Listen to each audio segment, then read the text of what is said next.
بەڵێ ئەمڕۆ ڕۆژی جیهانی ئاوە. بێگومان دەزانن کە ژیان بێ ئاو ناڕوات و ئەوەی کە ئەوترێت ئاوانی بە ئاوەیە بەڕاستی حەق وایە کە ڕستەیە بوترێت و ئیمانی تاوایشی پێ بهێنرێ. جا ئێمە لە لای خۆمان تا چەند هەوڵمانداوە فەرهەنگی دروست بەکارهێنانی ئاومان هەبێ، تا چەند تەکنیکەکانمان بەکارهێناوە بۆ ئەوەی کە لە وڵاتێک لەخوا بەزیابێ وەکو خۆمان کە ئەم هەمووە بارانبارین و تا ڕادێکیش بەفربارینمان هەیە ئەو ئاوە سوودی لێ ببینین. ئێمەمانوێت لەسەر گرنگی ئاو بۆ شێوازی پاراستنەکەی زیاتر قسە بکەین بە حکمەوەی کە بۆ نمونە لە وڵاتێک وەکو سعودیا وەکو ئیمارات ئەم وڵاتانە کە زۆر وشکن بارانبارینیان زۆر کەمە ڕێژەیەکی زۆری بووجە و پارە تەرخان کراوە تەنیا لەبەرەوەی کە ئاوی دەریاکان و زەریاکان شیرین بکەن هاوڵاتیان لەم ئاوە شیرین و سازگارە سوود وەربگرن. کاتە لای ئێمە ئەبێ ئێمە وەکو تاک چی بکەین تاکو ئەگاتە ئاستی باڵا. لەسەر ئەم تەوەرا دوین بە میواندارەتی زۆر بەڕێز یوسف عەزیز ئەندازیاری ئاو لە بەڕێوەبەرەتی ئاو دێری سلێمانی. کاک یوسف سڵاوە لێ بە زۆر بەخێر بێت. هەر لە ئەمەوە با دەست پێ بکەین لای ئێمە هەر لە تاکەوە هەتاکو کار بەدەستان تا چەند قەدری ئاویان زانیوە. بەڵێ بێگومان لە ڕووی هۆشیاری و زانینی گرنگی ئاوە یعنی نقطەی ئەساسیە خاڵی سەرەتاییە بۆ دەست پێوەگرتن و بەهەدەر نەدانی ئاو. مەفهومێکی غەڵەت هەیە لای ئێمە یا لە کۆمەڵگای ڕۆژهەڵاتی ناوەڕاست کە ئەڵێ ئاو هەیە. لە ڕاستیە ئەمە پێویستی بە ڕاستکردنەوە هەیە. مەتا بە سەرچاوەیەکی بێپایان و کۆتایی نەهاتووە. یعنی ئەڵێ هەیە مەقولەیەکی عەرەبیش هەیە ئەڵێ الماء ئەهوەن موجود وأعز مفقود. شتێکی کە هەیە قیمەتی نازانین زۆر بەس کە ئەڕوا زۆر عەزیز و گرانە بەلامانە. لەبەرەوە پێویستە کاکە ئێستا ئەو مەفهومە بە تایبەتی دوای ئەم گۆڕانکاری کەش و هەوایە و هاتنی چەند ساڵێکی جەفاف و بەرزبوونەوەی پلەی گەرمی و نەبارینی باران ئەبێ ئێستا ئەو مەفهومەین کەن کە ئاو وجودێکی کەمە ینی شتێک نییە کە بە ڕەهایی و بە بەڕەڵایی بەردەست بێت بە تایبەتی لە وڵاتی خۆشمانە کە ئێستا لە سەدا 60 سەرچاوی ئاوەکانمان لە دەرەوەی سنووری وڵاتی خۆمانە دیجلە و فورات ینی تۆ بگەڕێرەوە بە ساڵەکانی 70 و 80کان واریداتی دیجلە یعنی نزیکی 40 بۆ 50 میلیارد مەتر سێجا ئێستا لە ساڵی 2025 تەوەقع ئەکرێت کە بێتە 10 میلیارد. فورات 20 میلیارد هاتووە ساڵانی هەفتاکان. ئێستا ئەویش بە هەمان شێوە دابەزێ بۆ خوار 10 میلیارد. یعنی لە کۆی 70 میلیارد مەتر سێجا ئاو کە لە دیجلە و فوراتەوە هاتووەتە عێراق ئێستا دێتە 20 میلیارد. تۆ چۆن ئیدارەی ئەم کەم ئاوی و ئەم اینجا سەرڕای ئەوەی کە گۆڕانکاری لە کەش و هەوا و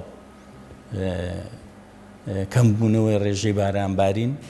کە خۆمان نەزانین بەرز و نزمەکە ساڵانە وەک یەک نییە. ئێستا الحەمدلله ئەم ساڵ سوپاس بەخوا ینی کەرڤەکەمان بەرەو سەرچێکە ڕێژەی بارانبارین لە ساڵی پار زیاتر بووە هەرچەند ئێستا تقریبا لەم قۆناغەیە با بڵین وەک یەک وە وەک پار وایە 500 و نزیکی 30 میلیارێک بارانباری وە ئێستا تا ئێستا بەس ئینشاء الله یعنی لەم هەفتەیە شەپۆلێکی کە بارانبارین بەڕێوەیە و مانگی 4 و 5 کە خۆیان بۆ خۆیان بڵین متەوەستی بارانبارین لە مانگی 4 نزیکی 100 میلیمێک ئەبارێتەوە قوعاتێکن لە مانگی 50-40 میلیمێک ینی ئەڤەریجی بارانبارین هەیە. وێدەکەین ئینشاء الله ڕێژەی بارانبارین زیاد بکات و ئەو نەقسوینیش کە هەیە بتوانین پڕیکەینەوە. لە تەواوی وڵاتانە بە تایبەت لەم ڕۆژەیە چەندین چالاکی ئەکرێت و ئەوەی کە نەتەوەی گرتوەکان کاری لەسەرەکات بۆ ئەم ساڵ وە لەم ڕۆیە کە ڕۆژی جیهانی ئاوە تەوەرێکی دیاری کردووە کە گفتوگۆی لەسەرەکات ئەویش پەیوەندی نێوان ئاو و گۆڕانی کەش و هەوایە. ئەم تەوەرە تا چەند بۆ هەرێمی کوردستان گونجاوە و تا چەند کاری لەسەرەکرێت لە هەرێمی کوردستانە؟ بەڵێ وەڵایی تا حدێک کاری لەسەر کراوە بەڵام فعلا ینی تەوەری گۆڕانکاری کەش و هەوا کاریگەری لەسەر ڕێژەی باران بارین و دروستبوونی وشکە ساڵی لە وڵاتە ئەمە پێویست بە ینی دانانی استراتیژی گرنگەکە بۆ ڕوبەڕووبوونەوەی ئەو ئیشە ئەوەی کە لە وڵاتی خۆمانە و لە هەرێمی کوردستانە کاری بۆ کراوە ئەوەیە کە ڕوو لە دروستکردنی کۆمەڵێک بەندا و هەیە کە و ئێستا لە بواری جێبەجێکردندان بۆ گلدانەوەی ئاوی باران و پاشان بەکارهێنانەوەی لە وەرزی ئاوینە الحەمدوللا تا ڕادەیەک لەو مەجالە لەگەڵ خراپی باری ئابووری هەرێمی کوردستان هەنگاونراوە بۆ دروستکردنی کۆمەڵێ بەنداوی مامناوەند و کۆمەڵێ پۆنتی بچووک لە هەرێمی کوردستانە و لە پلانیشە هەیە ئینشاءڵڵا بۆ ساڵانی داهاتوو زیاتر خاڵێکی گرنگ بۆ پاراستنی ڕوبەڕووبوونەوەی کەم ئاوی و وشکە ساڵی ینی دوو لایەنە یەکیان بەکارهێنانی شەخسی و کەسیە و خێزانیە لە ماڵەوە کە ئەمە خۆی بۆ خۆی بەهادەرنەدانی ئەم ئاوە زۆر جار باسیەکەین هەر لە ئەوەی کە تۆ ینی تۆ جاری وایە بەلوعایەکەت خراپە قەترێک ئاویەت ئەگەر ئەم قەترە حساب بکەی سێرەکەی چەند لیترێکی زۆر بە فیڕۆڕە سەر ڕای ئەوەی کە دەست بڵین بەکارهێنانەیە سەر و ڕیشەکە تاشێت 20 لیتر لەبەر مەخسەلەکە بەلوعەکە بەرایەتەوە هەشە بە کوپێک ئاو ڕیشیە تاشێ یعنی گرنگ پاراستنی ئاو وەکو کەسێک وەکو خێزانێک لێەوە دەست پێەکە مەجالێکی کەشی پاراستنی ئاو کە حکوومەتیش ئەبێ کاری لەسەر بکە مەوزوعی بەکارهێنانی لە بواری کشت و کاڵە خۆمان نەزانین ئەو ئاوە شیرینەی کە هەیە کە 0.3 لە ئاوی سەرزەوی ینی پێکەێنێت لە 170 بۆ کشت و کاڵ لە 170 ئەو ئاوەی کە هەیە لە وڵاتانی خۆمانە بۆ کشت و کاڵ بەکارهێنرێت کەواتە ئەو هۆکارە زانستیانەی کە بەکاردێت لە سیستمی ئاودێریە زۆر کاریگەری هەیە لەسەر تەوفیر و دەستپێوەگرتن و بە هەدەرنەدانی ئاو کاویش بەکارهێنانی سیستمی نوێی ئاودێریە مع لە سەفەتا ئێستا ئێمە لە وڵاتی خۆمانەوە کوردستانیش هەر ڕێگە تەقلیدیەکەیە لە بەکارهێنانی ئاودێریە جۆگەی مەفتوح و خاکە نازەڵکردن و ئاوەکەکەین کە مقارنەیەکی بەسیط ئەگەر بکەین لە ڕووی بڕی ئەو ئاوەی کە پێویستە بۆ کشت و کاڵ لە بە ڕێگەی سیستمی نوێ بە ڕێگەی سیستمی کۆن زۆر بە ئاسانی هەر ینی بە معادلەیەکی بەسیط لە 150 ئەو ئاوەی کە لە ڕێگای بەکارهێنانی سیستمی ئاودێری کلاسیکی بەکارێت ئەتوانین لە 150 وەفرکەین ینی دەست پێوە بگرین خەزنیکەین بۆ ئەو ئاوەی کە لە ڕێگەی ئاودێری تەقلیدیەوەیە یعنی ئەگەر تۆ کەمێتێکت ئاوت هەبێ ڕوبەرێکی دیاریکراوی پێ ئاودێری ئەگەر سیستمی تازە بەکاربێنی نیوەی ئەو ئاوت پێویستە بۆ بەکارهێنان و کشت و کاڵکردنی ئەو ڕوبەرە کاویستە تۆ باسی ئەوەت کرد کە ئەگەر بەلوعایەک تێک چوبێت بە تکەیەک چەند لیترێک ئاو بە فیڕۆ ئەڕوات ئەیچی سەبارەت بە کەسانێک کە ڕەنگە ڕۆژی 2 جار بۆ 3 جار حەوشە و بەدرگاکەی پشوات ئۆتۆمبیلەکەی پشوات یان ئەسڵەن تەوافی نەبەست بێ بۆ تەنکی سەربانەکەی کە ئاو هاتەوە ئاتاکو ئەو ئاوەی ئەبڕێت بخۆی ئاو هەر بڕوە لەسەر تەنکەکەی بێگومان ئەوە هەست بە مەسئولێت نەکردنە و ئەو دیاردەیە زۆر ناشرینە یعنی من لە چەند شوێنێکە حتا جادەکەی وەکو کاشی ماڵەکەی هەنجادی بە دەرگاکە ئەشواڵێم ئەمە چیە ئەڵێ وڵا پیسە و ئەمانە ینی بەڕاستی ینی تۆ ئەگەر بزانی ئەم ئاوە وەکووتمان ئەو مەفهومەی کە ئاو بەردەستە بەردەست نییە کە ئەزانی تۆ چەندێ مەسروف کراوە هەر بەس هێنانەکەی لە دوکانەوە بۆ ناو ماڵەکەی تۆ ینی ئەگەر حسابکەی هەموو قەترەیەک هەموو لیترێک چەندێ پارێتیەچە حکوومەت لەسەر حکوومەت لەسەر بودجەی هەرێم لە سەبودجێ هاوڵاتیان چەندێ پارەی تێچێ و ئەزانم ئەگەرەوە هەستا هەبێت لە مێشکی ئەو خەڵکە تەعاملی بگۆڕێت ینی کابرا سیارەیەکە شاو بەلوعەکەیە کاتەوە و چەندێ خەریکی شتنەکەیەتی نایە سەتڵێ بێنێ داینێ ها بەلوعەکەی بکاتە سەر بیگرێتەوە بە سەتڵێک عەلە لەقەل تۆ هەر وەگەوەی کە هەرچەند لە ڕاستیە ئەوە بۆ ئەوە نییە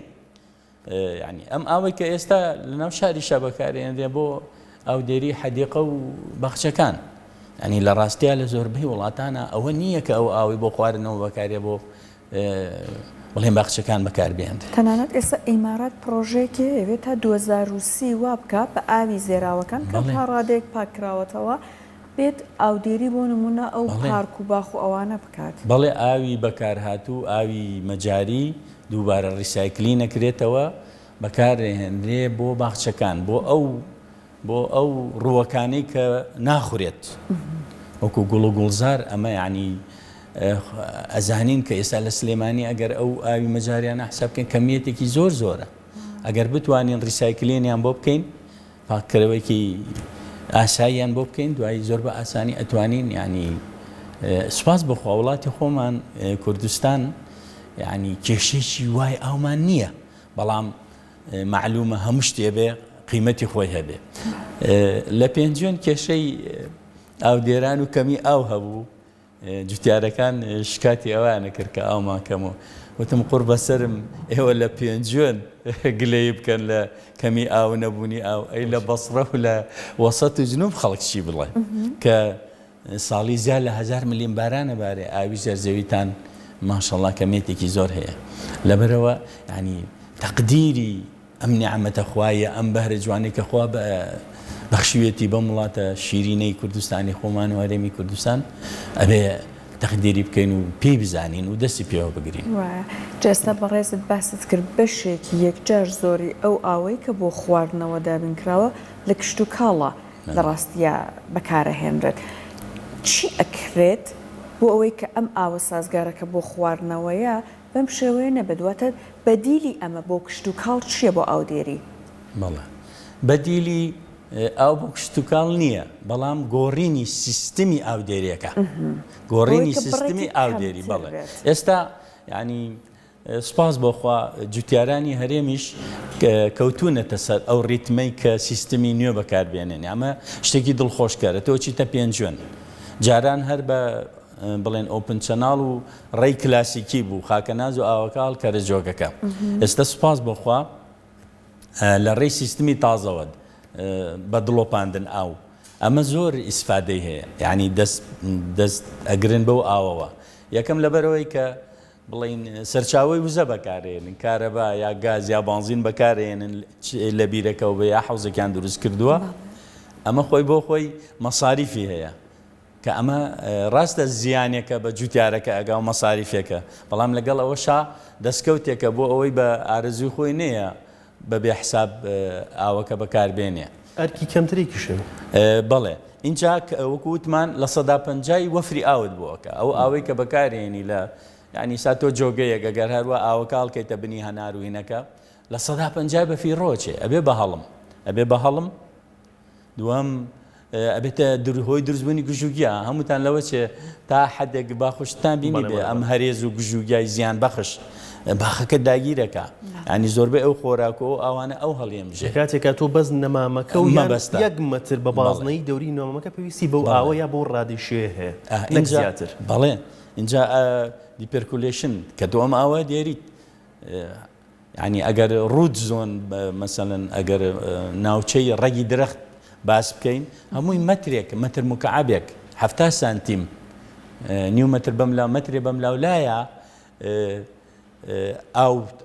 پێویستی بە تەڕکردن و ئاو بۆ ئیزافەکردنە زیاد لەوە ئاو بخەیتە بنێو درەختە بە فیڕۆچێ یا ئاسۆیی بەملاو لا ئەچێ وتمان گژوگیا و شت سەوزەکە یا ئەچێتە ناخی زەویەوە و هیچ ئیسفادەیەکی لێ ناکەی لە ئەنجامی زۆر بەکارهێنانی ئاوە وێڕای ئەوەی کە وتمان بڵین گژوگیا و شت سەوزە بێ مۆزوعی ئیسا عێراقێکێک لەو مشکلە گەورانی کە بۆتە گرفتێکی گەورە پیسبوونی خاکەکەی بە خوێ یعنی لە کەرکووکەوە دەست پێەکە لەخوا کەرکووکەوە زەویەکان هەر هەمووی ملوحیان هەیە خوێیان هەیە ئەمە لە ئەنجامی چیا دروست بووە لە ئەنجامی ئەوەی کە بەم شێوەیە ئاو هەڵکراوە زەویەکە ڕووپەش کراوە بە ئاو دوایی خۆر هاتۆیەتی لەم ئاوە بۆ بە هەڵم پاش خۆی چی جێشتووە خوێ ئێستا ڕێژەیەکی زۆر خوێ هەیە کە نەهێڵێ هەموو ڕووەکێک ینی بەکار نایە بۆ کشت و کاڵکردن لە هەموو ڕۆکێک لەبەرەوە بەکارهێنانی سیستمی نوێی ئاودێری زۆر زەڕورە بۆ بە فێڕۆنەدان و بەهادەرنەدانی ئاو لە پشتوکاڵە لە وڵاتەکە. پێشبینی زۆر مەترسیدار باسەکرێ بۆ ساڵانی داهاتوو بۆ منە تاکو ساڵی 2050 ڕێژەی ئاو بەلەسەدا چلی دیکە کەمەکات و ڕێژەی بەکارهێنانی هاوڵاتی زۆر زیادەکە لە تەواوی دنیای ئەم ڕێژانە باسەکرێەوە لە ئێستاشە نوێترین داتا پێمانەڵێ کە 783 ملیۆن کەس لە تەواوی جیهانە لە ئەو وڵاتانی کە هەژارن ئاوی پاکیان دەست ناکەوێت تەنانەت بۆ خواردنەوە نەک بۆ بەکارهێنانی ڕۆژانەیە. ئەم مەترسیانە تا چەند ڕوو لە هەرێمی کوردستانەکە بۆ چەند ساڵی داهاتوو پێشبینی بەڕێستان چێ لەوبارەی؟ بەڵێ لە ڕاستیە وەکو یعنی زانیان لە جیهانە ئەڵیان لە عێراقا ئەڵێن ئەوەندەی کە گرفتی بەڕێوەبردننی ئاومان هەیە کەمتر گرفتی بوونی ئاومان هەیە. یعنی کێشەکە ئێستا پێش ئەوە لە ڤیددیۆیەکە سەیرم کرد کا کۆچەر مدیری بەنداوی دوکان باسی ینی ئاویە کرد وتی ینی وەکو ئاو خواردنەوە 3 ملیۆن کەس کە لە پشت ئەم سەدەوە لە بەردەم ئەم سەدا ئاویان ئینێ تەسەور ناکەین گرفتێکی وامان بۆ دروست بێ بۆ ئاو خواردنەوە و ئەوە. بەڵام بەڕێوەبردننی ئاو خۆی بۆ خۆی قیمەتێکە یعنی کابرایەک ئەگەر ڕەسمال و دەسمایەکی جوانی هەبێ هەر لە خۆی بچێ بەفی ڕووی بدا دیارە کەسی ژیر و عەقڵەم ئەم جۆرە ڕەفتارە ناکە. قیمەتێکی ئەکرێ ئیستیسمار بکرێەوە بۆ خۆشگوزەرانی خەڵک و هاوڵاتیان وەبەربێنرێت. ینی سا ئاوێک تۆ ئەگەر پرۆژەیەکی بربەستێکی خاکی بکەی لە شوێنێکە ئەم ئاوە لە زستانە کۆیەکەیتەوە بۆ هاوین کە پێویستی بە ئاودێران هەیە بە کشت و کاڵکردن هەیە بۆ ئاوین بۆ بەخێوکردنی مەڕووماڵات بۆ سیاحە ینی تۆ ئاوێکی بچووک لە شوێنێکە کۆکەیتەوە سیرەکەی بەهار سیرەکەی ینی بربەستێکی خاکی بچووک سیرەکەی خەڵکاتوە سەیران و بۆ بە سەیرانگا و کاتێکی خۆشی بۆ خەڵکە فەرهەمهێنی کە لە شوێنەکانی کا ئەوە ینی دەست ناکەوێت. لەبەرەوە ترسی گەورە نییە بەڵام بەڕێوەبردننی پێویستە یعنی شت هەرچەند زۆریش بوو ئەگەر ڕێک و پێک بەڕێوەی نەبیت دیارە ڕوو لە کەمیەکە و ئەو ئێستا زۆر شوێن هەیە بەراو بووە بە پشت ئاو بە بۆنەی لێدانی کۆمەڵێک بیری ئیرتیوازی ناشەرعی نەهاسایی چوون لە پشتەوە بیریان لێداوە بیری شخصی خۆزگە ینی بۆ سوودی گشتی بووایە بیریان لێداوە لە دەوروبەری کۆمەڵەکانی کارێز کە ڕوبەرێکی زەوی ڕوبەرێکی باش باخ لەوە پێش بەوکان و کارێزە ئاو دراوە. ئێستا سیرەکەی لەبەر لێدانی ئەو بیرانە یعنی سەرچاوی سەرەکی ئێستا من لە سەردانی گوندی زەمەقی خوارم کرد زەمەقی سەر و خوار دوو کارێزی گەورەیان هەبووە یعنی لە فترەی ئەم 10 ساڵی پێشوە یا زیاتر من خۆم سەردانم کردووە وەکو کوردە لە سەری ئاوی بۆ زەمەقی خوار و ساڵێکیان چوو چێزان وشکی کردووە. ئەمە ئەنجامی چییە؟ ئەمە ئەنجامی لێدانی ژمارەیەکی زۆری بیری یا ناسایی یا یاساییش بێت ئەو کارێزە ئەو کانی و کارێزە کە لەو ناوچایە وشکی کردووە. یعنی ئەگەر بە پلانەوە هەنگاو نەنین بۆ ئەم بۆ قەزەی ئاو قیمەت و نرخەکەی نەکەین ئەکید ینی ڕوبەڕووی کێشەی گەورە بینەوە لە بڵێن بوونی ئاو و دەسەبەرکردنی ئاوە. جا ئەگەر بە کورتی پێمان بڵێ کاکی یوسف بۆ ئەوەی کە خەمخۆریەک لەبارەی ئەم بابەتە گرنگە و لە دڵی هەمووانە دروست بکرێ ئەبێ چی بکرێت؟ یەکەم بەڕای من دەرکردنی یاسای ئاوە. تا ئێستا ئاو یاسایەکی یاسای نییە لە هەرێمی کوردستان. باسی کێشەی ئینمان کرد بیر برادەرێکم لە هۆڵندا خوێندێتی ئەڵێ بڕۆ لە هۆڵندا بیر لێی بە بەڵام کە بیرەکەت لێدا وەرە بۆ لای حکومەت دەچێلەوە بیرەکەم لیاوە یەکسەر یەک گەیج یەک سەعات ئەخاتە سەر بیرەکەت ئیتر کەیفی خۆتە چەند سەعات ئەو پارە لێسەنێ. ئێستا لای ئێمە یعنی ئاو قیمەتی نییە یا ئەگەر بیشی بێ ڕەمزیە هەنێ وەکو بیست و ئاڵێ دۆنمێک 500 دینارە سەنن بۆ نازانم بالضبط چەند ئەسەنن لە وەزارەتی کشتوکە 500 دینار بۆ دۆنمەیەک کە سەدەها مەتر سێجا ئەو بەکارهێنێ لە کشتوکە هەندێک پارەیە یعنی دەرکردنی یاسای ئاو دوم متابعەکردنی یعنی ئێمە یاساکە دەرەکەین ڕوبەما بەڵام ناین بە دوواداچوون بکەین بزانین ئەم پلانە ئەم یاسایە جێبەجێکرێ جێبەجێ ناکرێ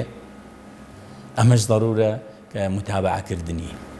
زۆر ضرورە اینجا قەزەی هۆشیاری وەکو باسمان کرد ئەوەی کە ئاو هەیە ئاو بۆ شێوەیە نییە یعنی ئەم هۆشیاری ضرورە لە تاکەوە بۆ خێزان بە تایبەتی لەو کۆنگرانە ئاماژە بە ڕۆڵی ئافرەتەکەن ڕۆڵی ئافرەت کە چەندێ مهمە لە هێنان و لە بەڕێوەبردن و لە پاراستنی ئاوە دەستەکانە خۆش بێ سپاس بۆ ئێوە ئینشەڵڵا کە هەمووان ئەم بابەتە بە گرنگیەوە ببینین هەمومان نەڵێن ئاوانیا هێنێت و ئاو گرنگە بەڵام زۆرجار لە کردارە لە بیریەکە